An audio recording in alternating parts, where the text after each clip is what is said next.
left, right. Yo, what's up, my friends? Thank you for joining us today. We are talking about the anti-work movement and why nobody wants to work anymore, how they're making money, and what businesses are going to do moving forward. Let me know your thoughts. Do you agree with us? Why do you think people are stepping away from work? Why do you think there's so many unfilled jobs? And what's going on with the minimum wage situation? Throw your comments in there. Let us know what you think, and I'll see you on the other end. This is SipTalk. Grab a drink and enjoy. Of course, let's go.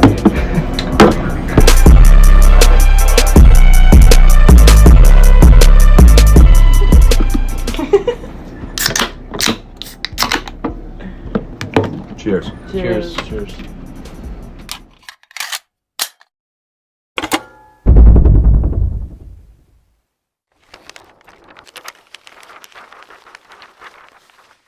Either way, though, we're live.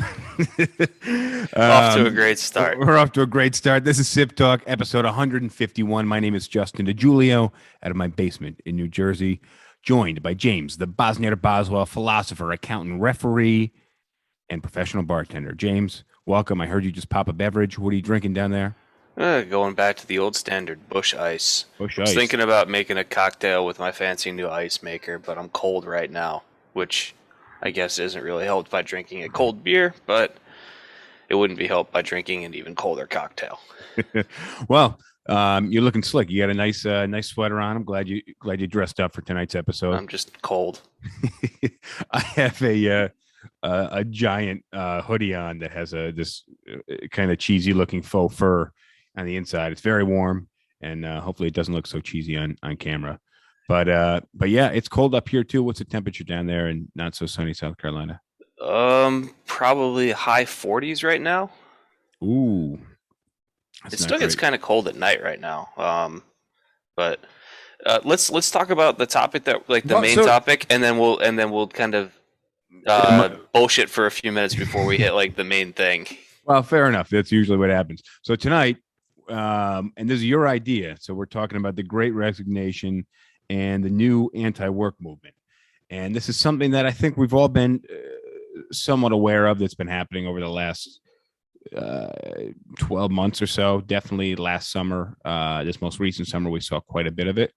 And those of you who are watching us live, join us by calling in. There's a link in my Instagram, Justin DiGiulio Instagram profile page, and you can join. You can call in. You can hear us.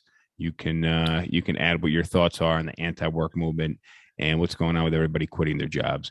Yeah, I'd like to know, especially from the people that are listening, like what your experience has been working since like returning to work after COVID, or just like how work is different for you after COVID. What your thoughts are on like what whether like you have any sympathy for these employers that are saying that they are having trouble hiring people. Anything about working today as it is compared to like 2 or 3 years ago. Yeah, and I have a feeling you and I might have some opposite opinions on this, but we'll get there in a second. I just want to say hi. I see a few people join. I got Ronald, Blondes Have More Fun, BMW, Claw Yancey, Cherry Vanilla. Welcome, guys. I see some people on TikTok as well. So nice to have you guys here. So right off the bat, obviously I'm in Manhattan every day, and obviously in such a dense place for business, there's a lot of help wanted signs, and there's been a lot of help wanted signs over the last year. I don't see them going away, and I know a lot of these companies are hurting for employees. Now, what I'm noticing is it's mostly in like the restaurant industry and kind of the low paid wages industry. Mm-hmm. Is what you're understanding basically the same thing, that these companies that are paying minimum wage and entry level wages are the ones struggling the most with people quitting and trying to hire? Yep. So what are these here's what I'm trying to figure out is the people that are stepping down from their entry level pay positions, what are they doing now for money?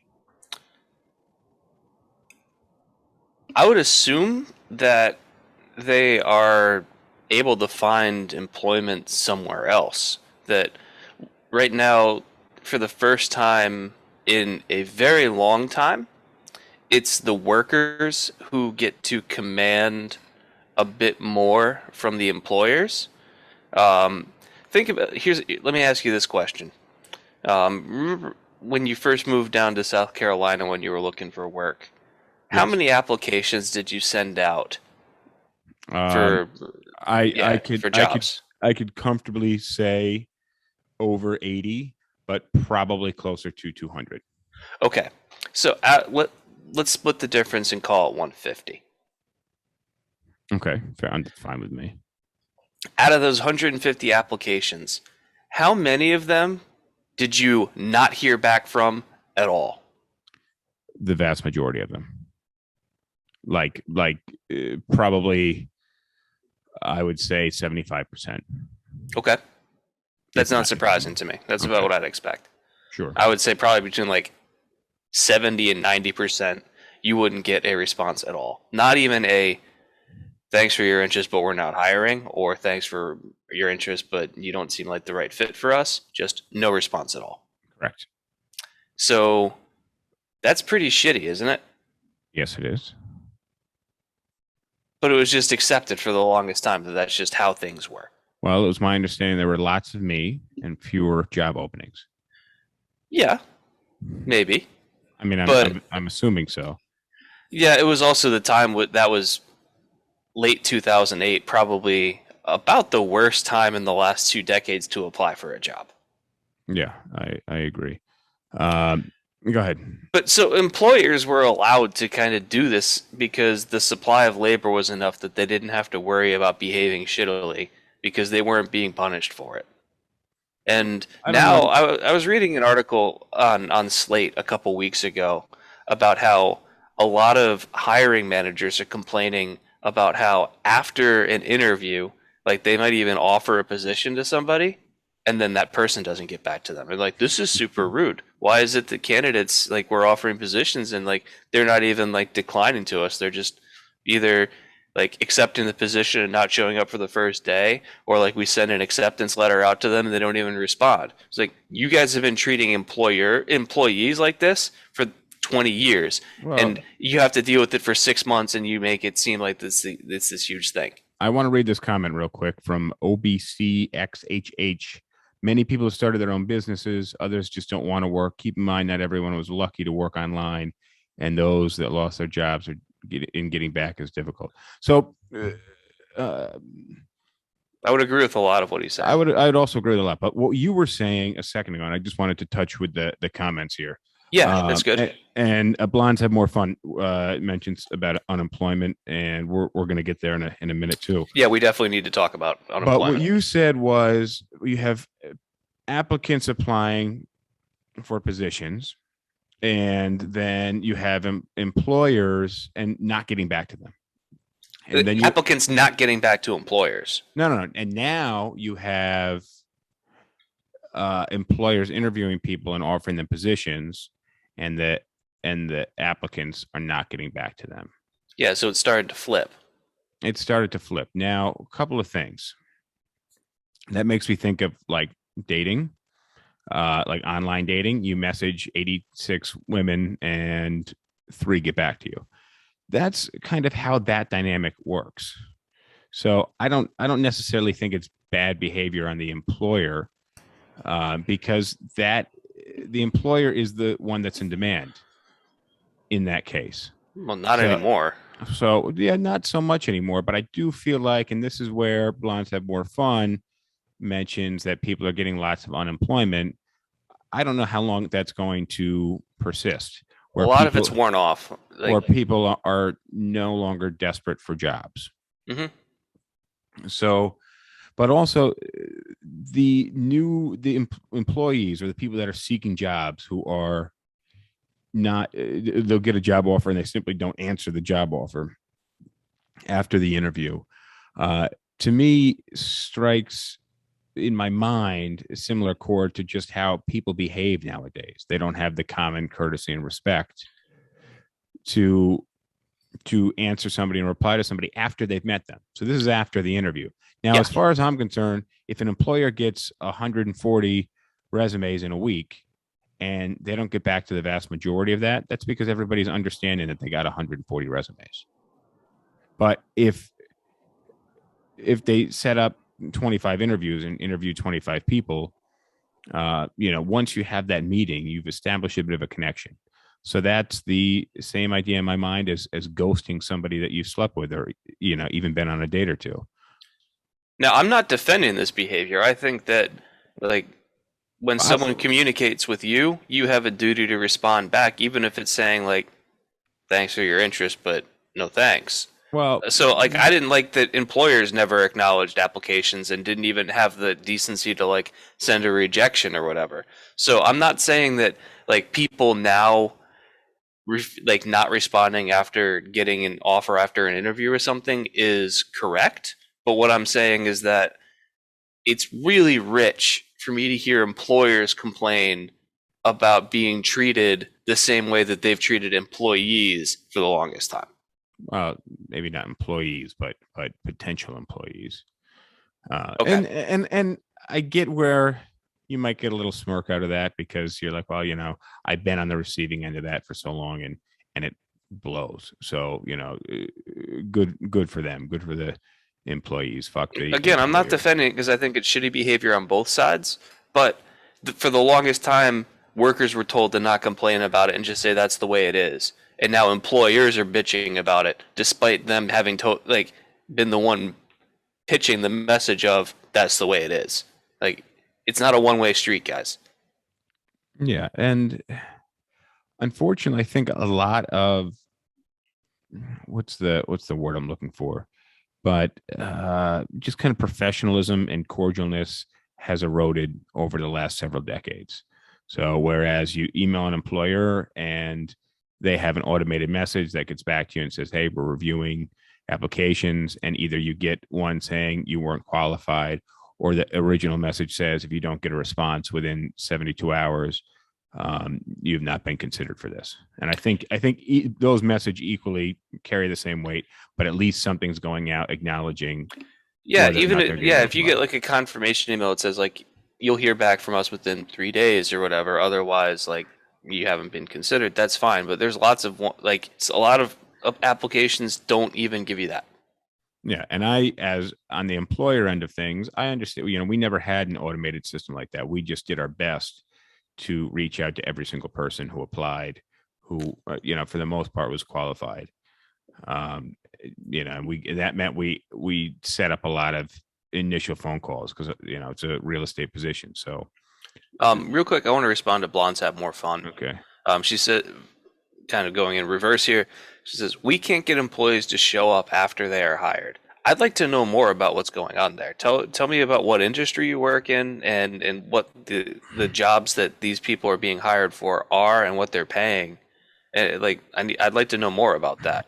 And then she also says, like, a lot of these people were used to the $900 per week and they don't want to have to go back to the $10 to $12 an hour job. And I think there's a lot of truth there, where some people got effectively a significant raise by being on unemployment, with the extra $600 from federal, and the states often increasing their unemployment compensation due to COVID, where people saw that they were worth more than what they were being paid before. And so getting used to that level of income gave them the empowerment to just be able to say, you know what, I'm not taking the $8.50 an hour job anymore. Like, I'm worth more than that. And if you have enough people that say that, then nobody can hire at $8.50. I get that, but you had millions on unemployment potentially earning more than they were while they were working, and then the unemployment ends. Mm-hmm. Now, how long are they going to say, well, I'm worth more than minimum wage, even though I have very little or just basic entry level experience? How's that going to hold up in a fair market unless all these people band together? Well, part of it is that the minimum wage, was way too low. No, yeah, and I will agree the minimum wage is very low. I actually have some screenshots. I followed this Reddit thread. I think it was called the anti-work movement or something like that.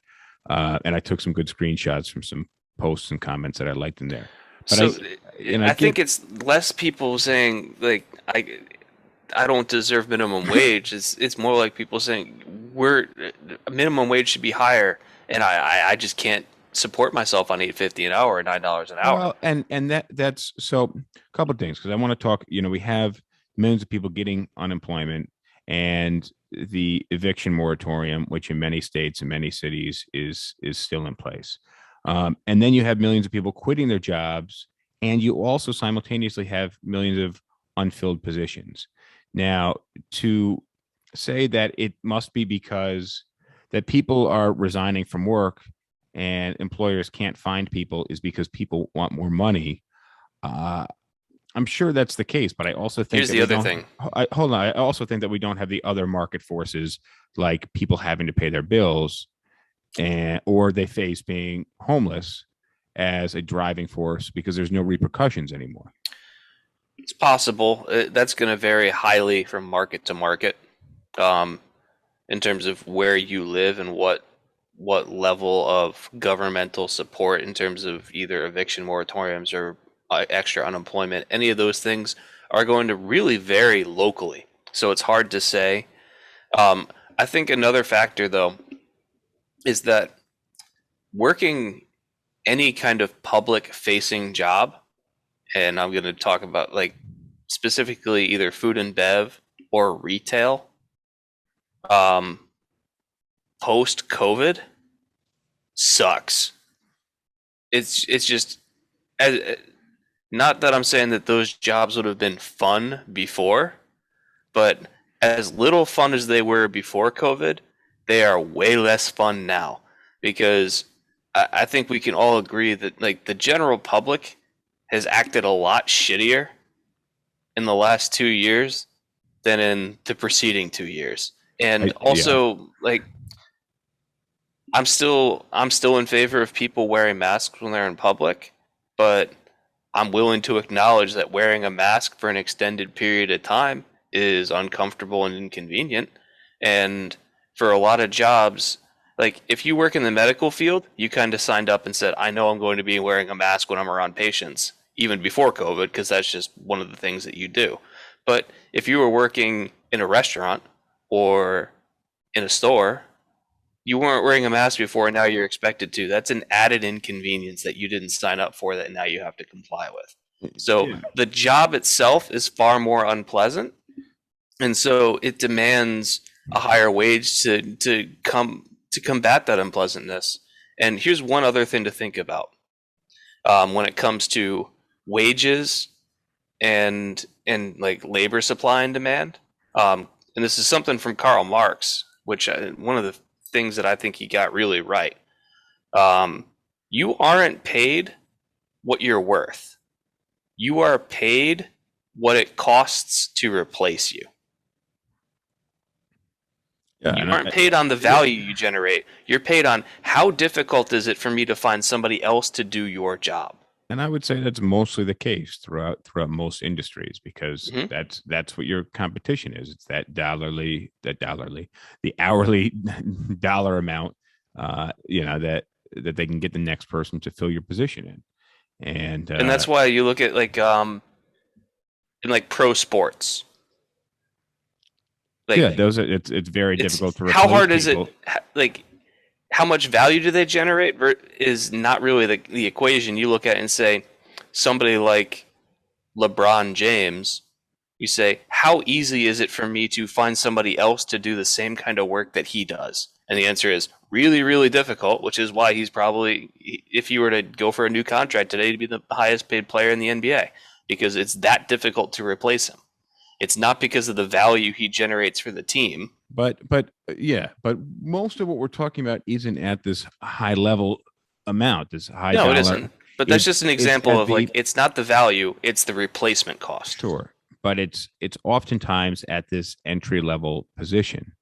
And Blonde Have More Fun says that she works in the auto industry and we can't get salespeople to come to work after we hire them. And the bonus program is substantial, which to me screams these people don't have repercussions for not working. Well, it also to me screams that if the bonus is substantial, then the base wage might be kind of low. And so it's one where taking a job like that, you have a high ceiling, but you have also a really low floor, which means that taking such a job is risky, especially if you're relatively new to that industry, because you might not be making much, if any, money for a while. Well, and what I want to talk about is entry level jobs and entry level wages, Hmm. because a sales position is a great position for somebody in an entry level job market where they have limited experience and limited skills. Because, I was doing a decent amount of thinking last week and after the last podcast about minimum wage. And when you hear somebody saying they can't support themselves or a family on minimum wage, for the most part, minimum wage isn't designed to support a family of three or two. It's designed for the entry level worker as a stepping stone. And I do believe minimum wage should go up. I think there's a lot of reasons for it to go up, but I don't think it needs to be something where you can live in a 3-4 bedroom house and drive a 2021 vehicle. I don't think anyone's making the case that time. that a minimum wage job should allow you to live like a fairly luxurious or affluent lifestyle, but I think minimum wage should allow you to be able to afford the basics, and that would be rent in a reasonable apartment and being able to afford reasonable monthly bills like a cell phone and food and an insurance on a car. And this is maybe where my thinking and yours diverges a little bit on the minimum wage topic, is that who's saying if you're 30 years old on minimum wage and you're in high school on minimum wage, you're vastly different living different lives. But minimum wage again is a entry level wage and it's a stepping stone, and it should be seen as a stepping stone. So if you're 30 years old, having your own 1-bedroom apartment and a car and paying insurance may not be what minimum wage should afford you. Maybe you need some roommates and a used car or public transportation. And hear me out on this. My thinking about minimum wage is if the living conditions in a homeless shelter aren't perfect, you have to remember, and I think living conditions in homeless shelters probably demand some attention and probably need to be brought up a little bit because they're probably pretty bad. From what I imagine, I've never been to a homeless shelter. I mean, I've dropped off clothes, but I've never like even used a bathroom in a homeless shelter. I think I'd be like, no, thank you. I'll go somewhere else. So I imagine they're probably pretty bad. But my thinking is that living in a homeless shelter is one step above living on the street. So minimum wage is one step above being unemployed. And it's not it doesn't need to be a giant step above being unemployed. So the fact that somebody's 30 years old on minimum wage needs to be able to afford a 1-bedroom apartment and an auto payment and insurance and a cell phone and a Netflix account. Right, but I'm not saying that you should be able to afford all of these luxuries while you're on minimum wage. But I'm not calling those luxuries. I'm not calling those luxuries. But again, like a Netflix having your own vehicle and your own apartment, I would say is somewhat of a luxury, especially if you live somewhere. Depends on where you live. If you're in New York City and the public transit system is great, then you don't need a car. But if you live in a place like Charleston, which does not have a great public transit system, then having a car is pretty much a necessity. Because like a 15-minute drive for me might be an hour and a half or 2 hours on a bus. Yeah, I get that. All I'm saying is that, I think minimum wage definitely needs to be brought up, but I don't think we need to be. And I think a lot of people are challenging minimum wage, saying that you can't support, a mother of 3 a single mother of three making minimum wage, unfortunately, that's not really what it's designed for. And there oftentimes are other systems out there that are available to somebody like that. So That they should here's be an taking interesting advantage of. point. I want you to think about this. If you are working a full-time job, and on top of that full-time job, you're also getting government assistance, be it rental assistance or food stamps, those types of things, right? If you're getting those kinds of assistance, you're not the one who's leeching off the government. It's actually your company that's leeching off the government because they're not paying you enough to be able to afford those things on your own. But are those things that you need to be able to afford with an entry level position?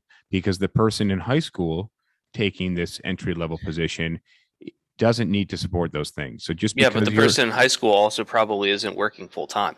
Well, well, maybe maybe they've just graduated high school. Maybe they're a recent high school graduate with no experience. So if they're just graduated high school, then their needs are the exact same as a 30-year-old, which is they need shelter, transportation, food, and probably a cell phone. Well, but they can oftentimes live with roommates, which will vastly decrease. You and I lived as roommates for a long time. And in the 13 years that I lived in Charleston, I've done probably 11 to 11 and a half with roommates. And but even still, like, how much does an apartment, like a moderately priced apartment in the New York City area cost? What's the lowest you can get? Right now, like a 1-bedroom, probably minimum about $2,000. Okay, so how do you do? Let's go with the roommate situation. So you're going to need a 2-bedroom. Well, if you have a 1-bedroom, one person sleeps in the living room, one person sleeps in the bedroom. That's no, that's not fair. How's that not if you're going to be doing a 2-bedroom, that's a reality, but it's not a good reality. But again, what good reality are we looking for when it comes to entry level? What I'm saying is I would say that it's reasonable to expect to be able to have your own bedroom.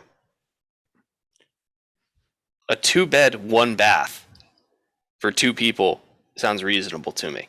But I disagree with you because I know many people, like I deal with students all year long that come in and they want to put 7 people in a 3-bedroom apartment.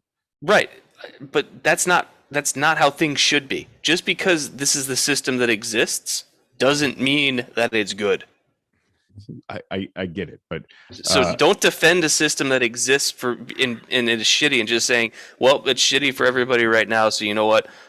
People should just get used to its shittiness. Why not say this is how it should be and we can improve it? There are things that we can do. Because of cost on employers, and as a former employer, I know that you can only stretch so much to pay people. Even as badly as you want them there, you can only pay them so much. And that when we're saying it doesn't have to be that bad, well, it's not terrible living conditions. And again, we're talking about entry level.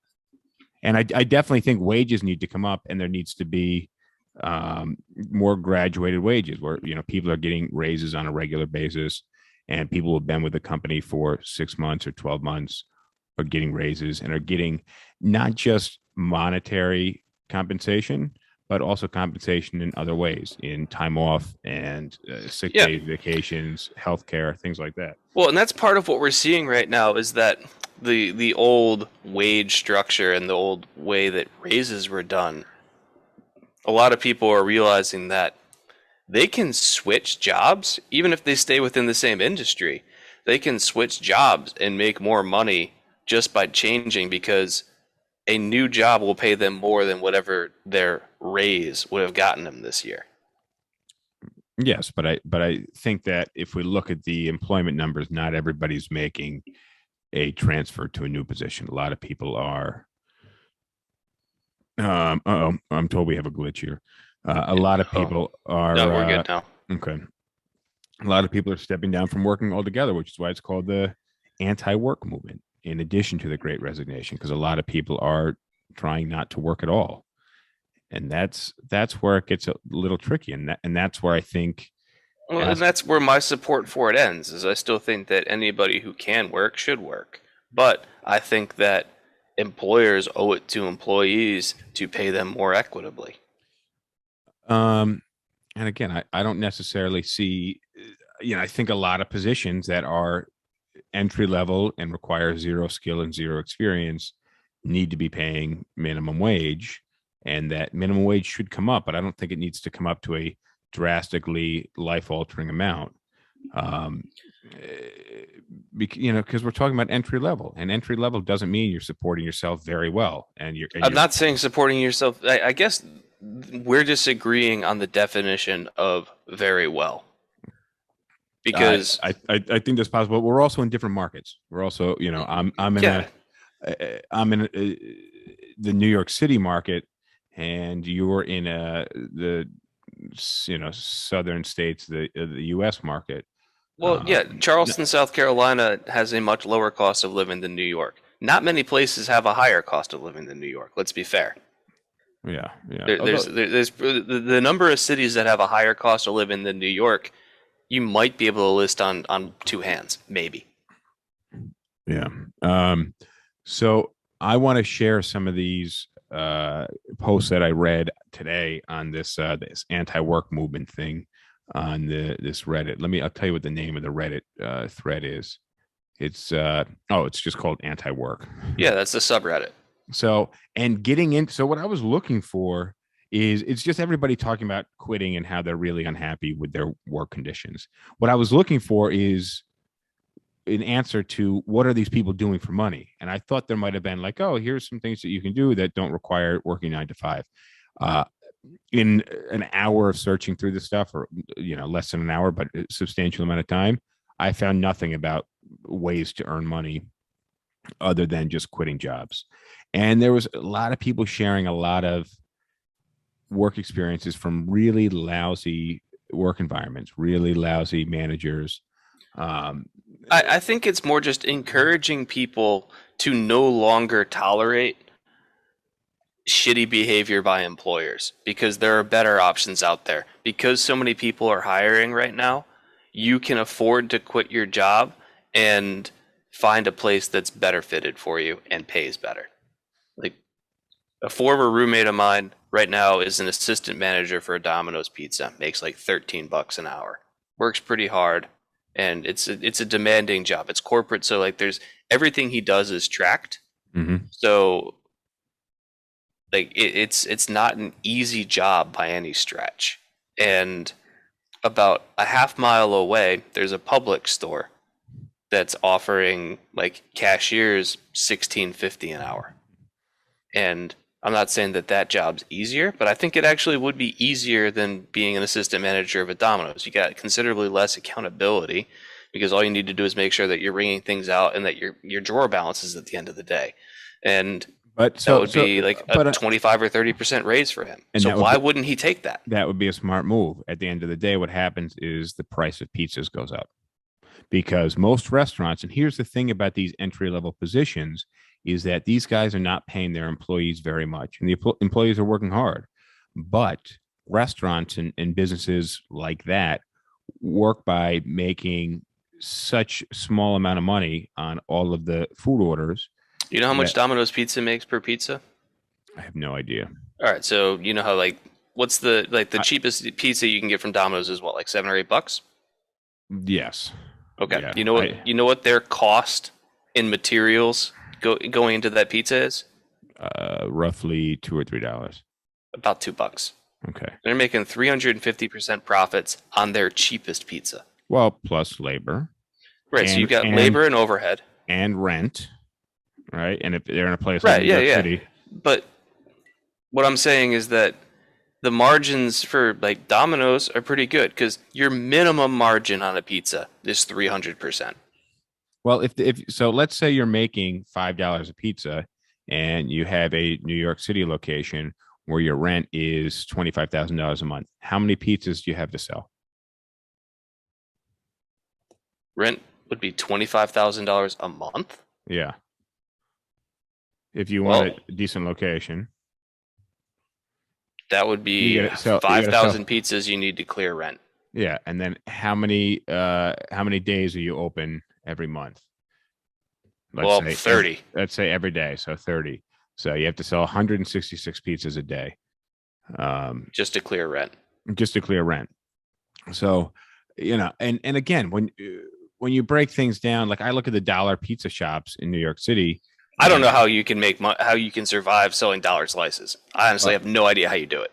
Well, I mean, you're not paying these guys $19 an hour, so there's high turnover there. It's a high stress demanding job, and it doesn't exist.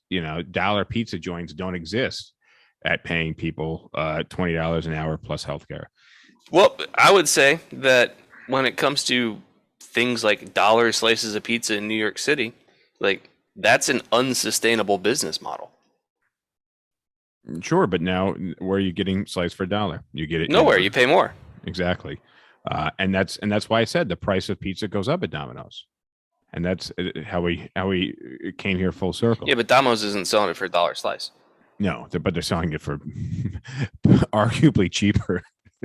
They're selling it for $7 a pie. Yeah, but it's not a full like 16 or 18 inch. Like the $7 pizza is probably like a 12 inch. Yeah. All right. So I wanted to share some of these posts that I saw on this Reddit anti-work thread, and just get your opinion. Anybody who's listening, I'd love to know your opinion on this. But this one comes from a car wash. It's called Club Car Wash. Has a clean cut appearance requirement. Are you willing to abide by the following standard? Men's hair must be short, off the ear, and above the collar. Men's facial hair should be clean shaven and sideburns should not pass the earlobe. Women with long hair should wear it in a style that keeps it neat, tidy, and out of their face. All hair must be clean, neat, and if colored, maintained to a natural tone. All tattoos must be covered and not visible. Hoops or other body piercing jewelry through the nose, eyelid, tongue, other visible body parts other than earlobes, and not to include gauges, tunnels, or anything of likeness are not accepted. So this is a pretty strict, almost like mid-century presentation requirement. Yeah, for washing cars. Dude, I'll tell you, a lot of car washes that I've been to, especially in New York City, when you let go of the keys to your car, you're like, oh fuck, I see some of these characters. Like, I can understand those. I can back. understand those presentation and grooming requirements if you're working at like a law firm. Yes, but where do you draw that line? And is that I didn't even think it's acceptable at all to have requirements like that. We hire mostly independent contractors, so hiring people and then telling them how to dress is strictly prohibited.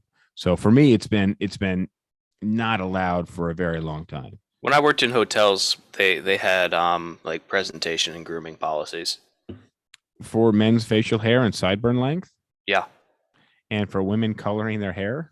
I didn't read the women's section, but I do know that it was like for like women, it would be like you couldn't have like big hoop earrings or whatever. If you had earrings, they had to be like relatively small. And like women, if you were wearing makeup, it had to be like basically like natural in tone. You couldn't have like crazy colors of makeup.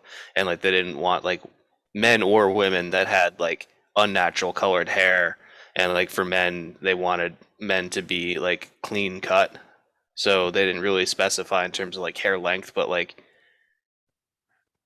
yeah, but I can understand it in that context, because if you are a front desk agent or a bellman and you're going to be having face-to-face contact with your guests, and the hotel has a certain image that it wants to present, then like there's a certain image that they would like to have their staff present as well. But how legal is that? Because it's completely legal.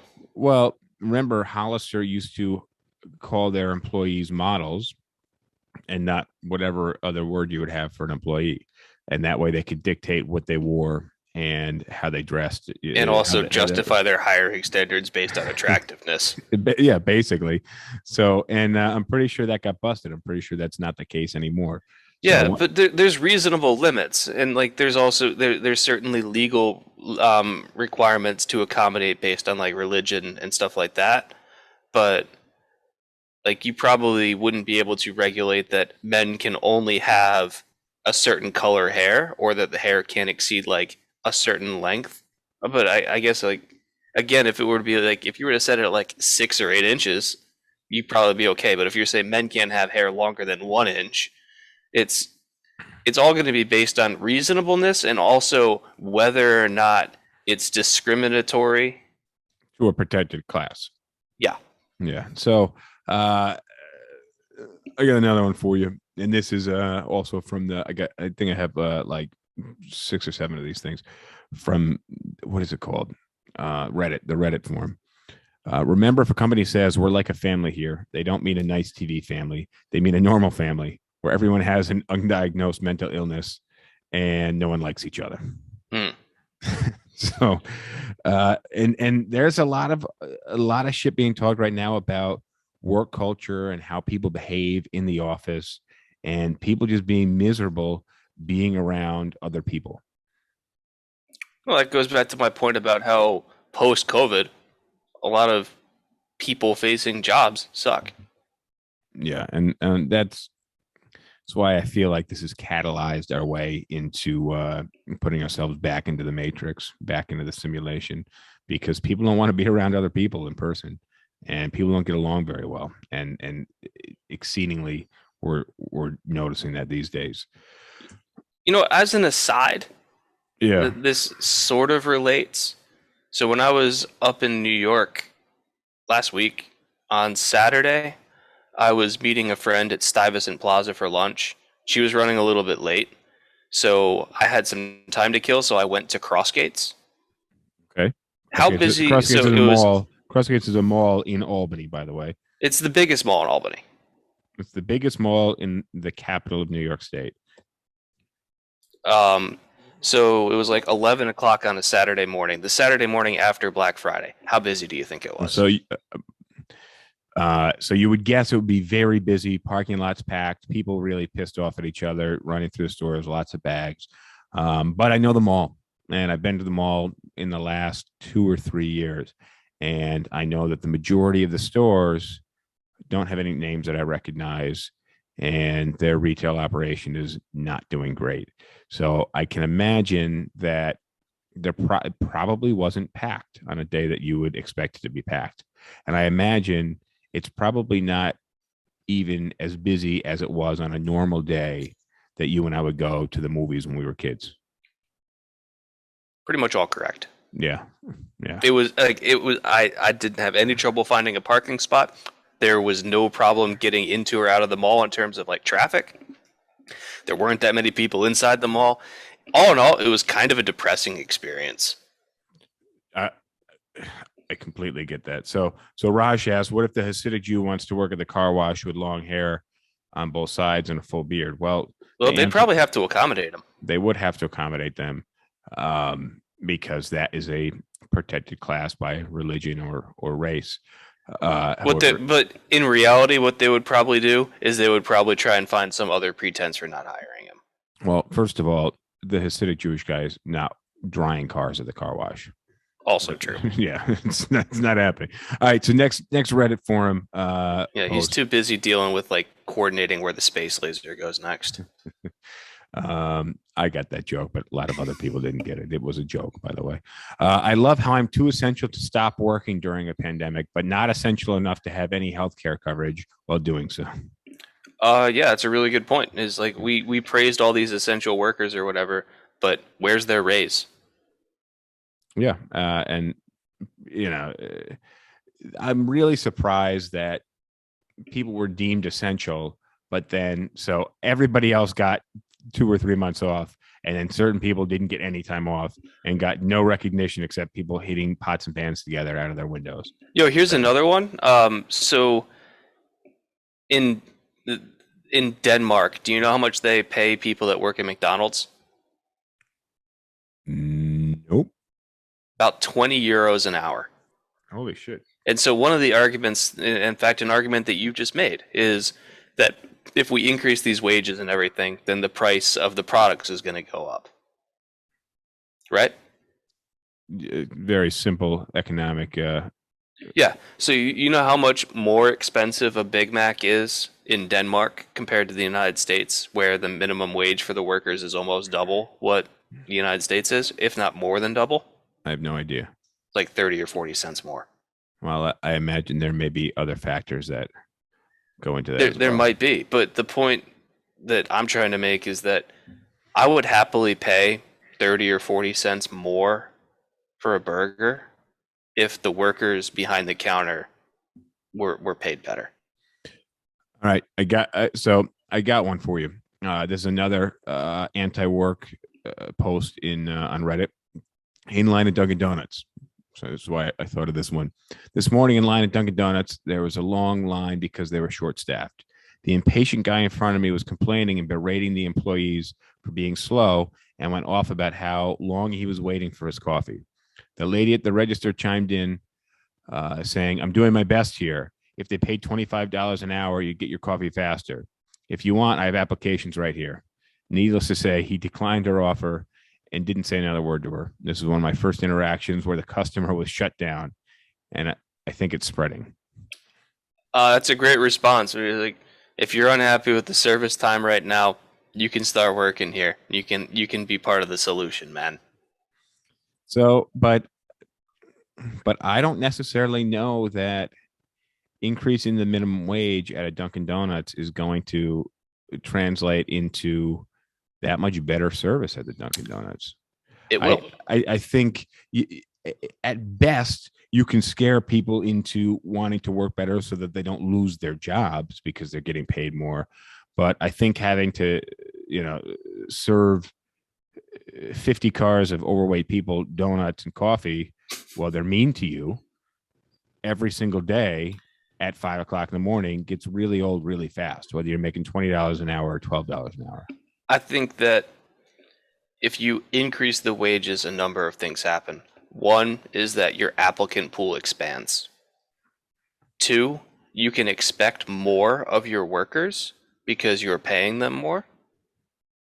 And three, people are more willing to stick around for a job where they're being paid fairly or being paid more than they could make at a competitor because they appreciate the wages. So you're going to have less turnover, higher quality workers because you can demand more quality of their work, and also higher quality workers because more people are applying for the $20 an hour job than the $9 an hour job. You're having higher quality workers on an assembly line, though. They're just screwing bolts. Are you getting better screwed bolts?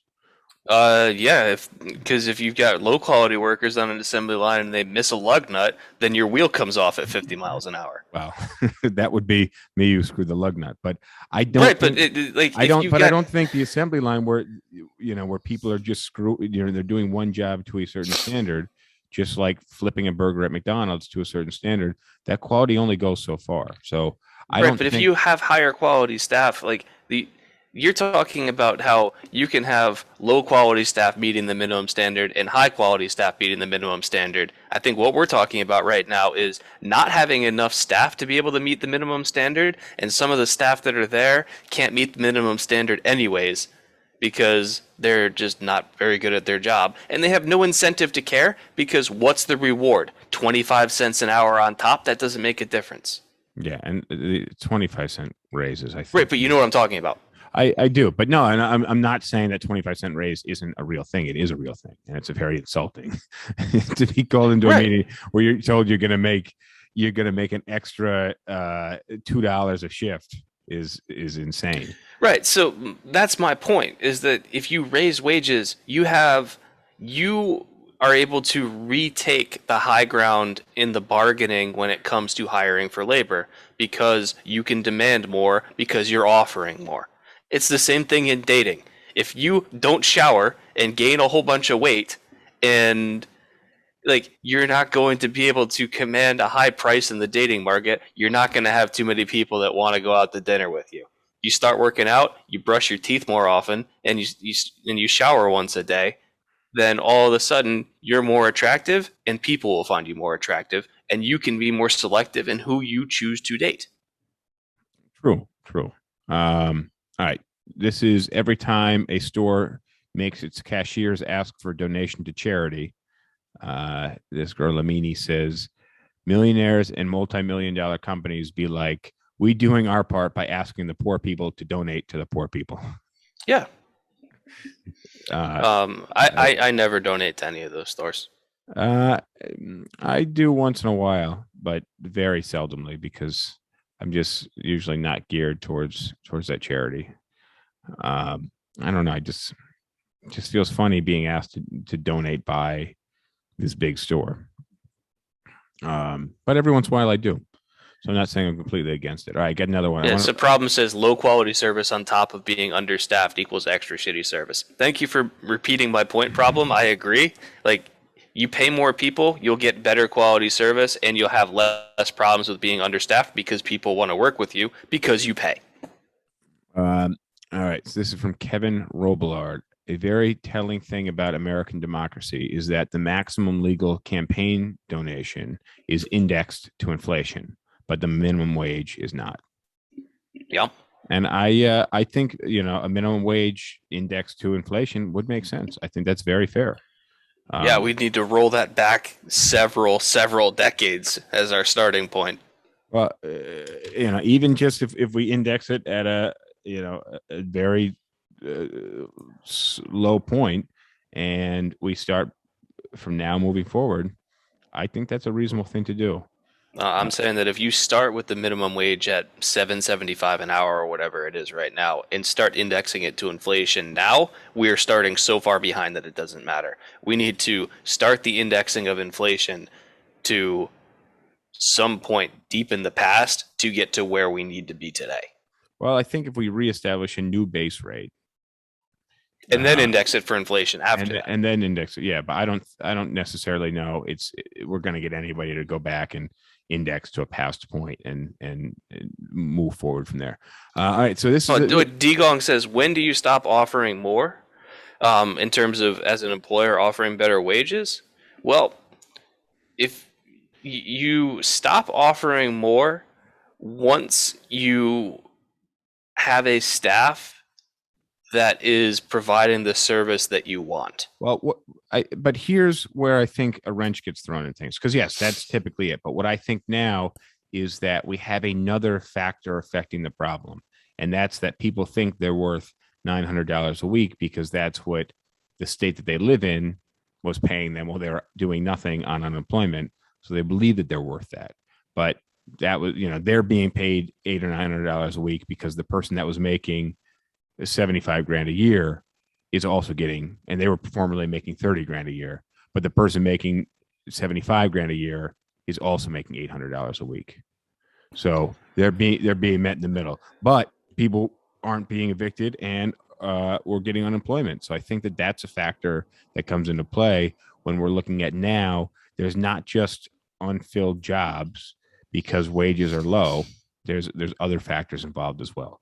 So it's not that simple. That's true. Like, and Shahira, you read this comment right here. She says, you go out of business. If you can't hire people, ultimately you do go out of business. So, we're going to see people trying to hire and pay more, but and you're also seeing that, like, on the anti-work subreddit, you'll see like pictures of work of like businesses posting notices saying like we went out of business because we couldn't hire workers or whatever. And that's celebrated on anti-work. And I look at it as that is either you refuse to pay enough to get people in, or your business model wasn't sustainable if you had to pay your workers a living wage. Well, but again, our definition of living wage is different, because I don't necessarily think an entry-level position requires. I think that your experience living in New York City for as long as you have has jaded you in terms of what are acceptable living conditions. Yes, and I also lived very modestly with roommates, earning minimum wage and working. I was working 48 hours a week, not even, for the first couple of years, not even aware that because I was just happy to be working, that I was working overtime, thinking I was basically making a salary, but it was minimum wage plus overtime every single week. So ERAC was paying you minimum wage? Yeah, it was I think when I was hired, it was like $8 an hour or something, but you were working 48 hours a week. So you're getting a decent chunk you're getting a whole shift of overtime. So I want to read this Humans in New York post because I liked it, and I don't know how I feel about it. So, I grew up in the suburbs. I used to think that I could write a prescription for the poor man. Get a job, save your money, pull yourself up by the bootstraps. I don't believe that anymore. I was ignorant to the experiences of poor people. I'd invite anyone to come and meet the people who live in this neighborhood. Right now, we're surrounded by working poor people.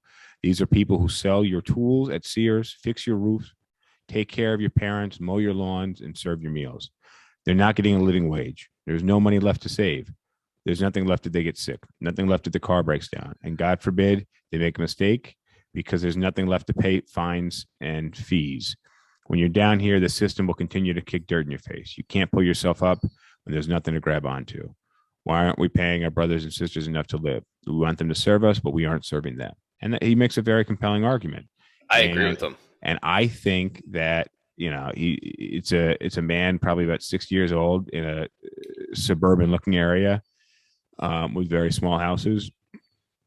And, my thinking is that there's a good chance he lives in a town where there's a company like Walmart, which has come in, put a lot of companies out of business, and they're paying their people minimum wage and not giving them full-time and benefits. And a company like Walmart is an exact, like the picture perfect target for somebody to point their aim at increasing minimum wage and hiring employees. If you have 120 employees at a store, but nobody's full-time, that's fucked up. Yeah, and that's all to avoid having to pay additional benefits. Yeah, you don't have to pay benefits. You don't have to pay overtime. You don't have to, whatever it is, you're keeping people at 32, 36 hours a week and skirting around those benefits. It's even screwier than that. I don't know if this still exists, but at one point, as part of like new hire training at Walmart, part of the new hire training was like how to apply for government benefits. Think about that. You just got hired for like a full-time job, and they're immediately telling you, we aren't paying you enough to live. Here's how you apply for government benefits like food stamps or whatever else. But again, this is a tricky situation, because you have a $1 trillion company not paying people very well at all on a massive scale. Yep. But you got to remember, it's not actually, and again, this is why I have mixed feelings about this. A company saying you have no experience, you have nothing on your resume, you're an entry-level employee, we're hiring you for an entry-level position, we're not going to pay you enough to go get a car, afford insurance, afford a place of your own to live, because we don't have to, because we can replace you with a high schooler. Right. But if you're in a situation where you're in your 30s or in your 40s or your 20s or whatever it is, and you have kids, here are some things that are available to you on top of this business. So in one way, they're doing the right thing, but they're doing the right thing because ultimately they're doing the wrong thing, and they're taking advantage of people. And it's a massive, massive corporation earning gazillions of dollars. They don't need to be doing that to save pennies on the dollar. I look at kind of like a serial killer that offers to pay the funeral expenses of his victims. All right, I got one last from this Reddit thread, and it says, "What does competitive salary even mean?" And the answer to his comment is, "The salary will be competing against your bills." Anytime I see a company advertise competitive salary, to me that says it's a shit salary. Well, it generally means that there are the same position available for higher salary. They're competing. Yeah. So, like I thought we had, I think for the most part, we're in the same vein in our feelings on this, but we definitely come from different markets. And, I recognize the need for there to be lousy jobs. Now, not necessarily where the workplace conditions make you suffer, but just where you're not being paid that much.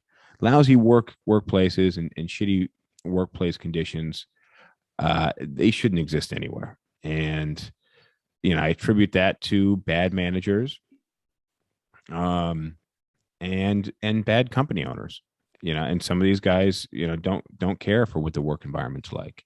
And that's not how it should be. Oftentimes it's a manager who doesn't get paid that much more than the employees on a total power trip. And they're treating people around them that they see every day like shit because they like having that power. Mhm. And if you don't think that's a real thing, ask anybody who's been on the subway over the last year. Somebody on the opposite side of the subway wearing a mask will scream and make a huge scene about somebody on the opposite side of the subway not wearing a mask. And it's this kind of entitlement of power situation where it's none of their business. But the etiology of that syndrome is a little bit deeper than just power tripping. Sure. Well, no, because that under no circumstances is that person, they're trying to pull a citizen's arrest, or more so a citizen's shaming of somebody else. Because again, there's more going on there than just that, though. Sure, but my point though is that you give people a little power or the illusion of power, and they really take advantage of it. Some people can handle it, some can't. All right, we just got booted offline. So well, all right. yeah, well, thanks for joining SipTalk, everybody. We missed our mark on the timing. So I didn't hear the music. No, I played it in reverse. Actually, that's why I told you it was off when we started. Either way, we're past the live mark. So the live guys on Instagram, at least, don't get to catch this. You guys on TikTok and Facebook, and if you're watching us or listening to us in the podcast on YouTube or the audio podcast platforms, you just get to hear us discuss how we fucked up the timing this time. Either way, it's a good conversation. I definitely enjoyed this conversation. And what I want to know is, what are these people doing for money who are stepping down from their jobs? It reminds me of the Christmas Vacation, Chevy Chase Christmas Vacation. You familiar with those movies? I'm aware of their existence. Yeah. And I haven't seen them. Yeah. And the main character, Clark Griswold's brother-in-law's in town. He's the guy that lives in the trailer. And his wife's talking to Clark Griswold. And he says, yeah, well, he's out of work. And he's like, oh, what's going on? And she's like, well, he hasn't worked for 13 years, but he's really holding out for a management position. Yeah. So the nature of that conversation is a lot of kind of what I see happening around here. My question is, what are these people doing for the money? And I don't know. So on that note, we're going to sign off. I'm going to thank Rosh Galeb for manning the helm here on the Instagram front and sharing your live comments with us. James, thanks for joining as always. Thursday, we doing NFTs. That's the plan so far. We'll have a guest on Thursday. So make sure you catch us live Thursday at 8:30 p.m. Eastern time. Adios. Laters. See ya. All right, that concludes this episode. Thank you very much for joining. If you made it this far, please do me a favor, because I would truly, greatly appreciate it. Throw a like, a comment, share the podcast. Anything you do certainly helps us out. And if you haven't subscribed already, please click the subscribe button. Again, it helps us grow this podcast, and from the bottom of my heart, I appreciate it. So thank you, and I'll see you guys next time. I like PBR. I just got priced out of it.